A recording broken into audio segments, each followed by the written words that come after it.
Hi, Clint here, Crimson Landscape, here to talk about your outdoor living design. All right, a few clerical things. This line right here demarks a utility easement, meaning we can't build anything permanent on the alley side of this line.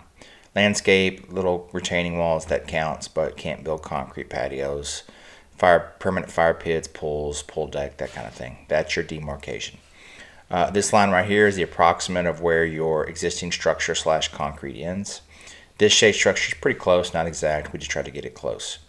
3-foot easement amongst the fence or from the fence out. So I think this gap right now is currently 5 feet. The gap. So 3 feet. That 3 feet gap is how much we want to leave. I don't like putting permanent things down the side of the house for utility as well. Meaning. If you have to redo an irrigation repair, or if there's drainage issues in the front, something like that in the future, it's just difficult to repair if there's concrete down the side of the house. We would look at gravel or some other alternative method of walking up and down the side. Okay, concrete. So in the plan, it's removing this concrete, putting in new post for the deck. As I said on site, if we do that, the posts are permanent because they'd have to be embedded underneath the concrete. You can't take them out. They're stuck. So that's the only drawback to doing this plan. We could, in the future, redo this, make it bigger, and cut out the post and put ceramic pots or something over the old post holes. But once the post holes go in the ground, you're stuck with it. I left the step over there as we discussed. The space is a smidge bigger. Not much bigger, but it is bigger.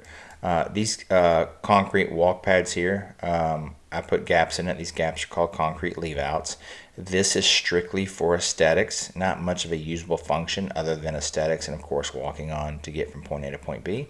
Had it start at the drive and head over to I'm calling this a multi-purpose space. You can see how many people can sit in this multi-purpose space.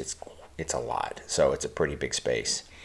If you were going to add a fire pit, like a wood-burning fire pit, we would have to cut a hole in the middle and add gravel in the middle. If it's gas, like one of those gas you buy from Home Depot or Lowe's, you don't have to do that.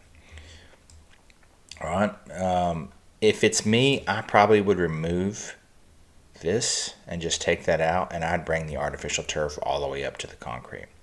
The reason being is this serves more as aesthetics than function, and I think if I was entertaining, had kids, young kids over, I'd want the entertaining space more than the aesthetics.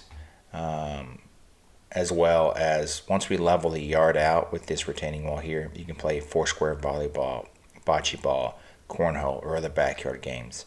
The artificial turf that I dropped off, it's really a true multi-purpose space.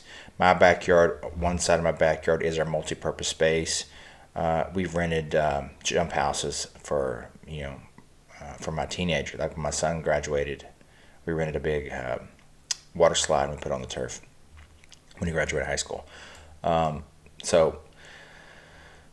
Little space for a grill. Then of course we can add lights back here. We'll drop plants in as soon as if you like this space. All right, I think that's about it for the space. Can't think of anything else to say. Turn it this way a little bit, let you see it at a high level. Next steps. If you do like this, we'll lay out plants in here and let you see it with plants. If you don't like this, what I do is just drop me an email with your changes, or we can do a Zoom call to incorporate the changes real time. We will not design the front until we get the back to the 95% solution. So I'm going to send you this video today, let you take a look at it, send me your feedback. If you're a first-time guest and want to check us out, you can go to crimsonlandscape.com. Thanks.